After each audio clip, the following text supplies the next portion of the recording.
হরে Krishna, Radhe Radhe, happy new year. সবাই অনেক অনেক ভালো থেকো। সবাইকে অনেক অনেক শুভেচ্ছা নতুন বছরের। 2025 আজকে হচ্ছে প্রথম দিন, 1 জানুয়ারি। তো সকলে অনেক এনজয় করো, আনন্দ করো, ভালো থেকো। পুরো বছরটা সবারই সাথে মিলে মিশে সুখে যেন সবাই থাকতে পারো, এই কামনাই করি ভগবানের কাছে।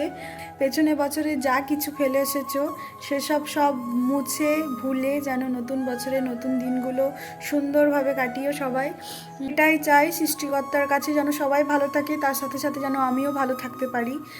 সবাইকে ভালো রেখে আমিও যেন ভালো থাকতে পারি। সঠিক পথে থেকো, সঠিক মানুষের সাথে মিশবে। ভুল মানুষের সাথে মিশলে কিন্তু জীবনও ভুল ভুল পথে যাবে। তো সব সময় সঠিক পথে চলার চেষ্টা করবে, সঠিক কাজ করার চেষ্টা করবে। তো এইটুকুনি বলার ছিল। আর সকলে অনেক অনেক ভালো থেকো, ভগবানের কাছে এই প্রার্থনাই করি।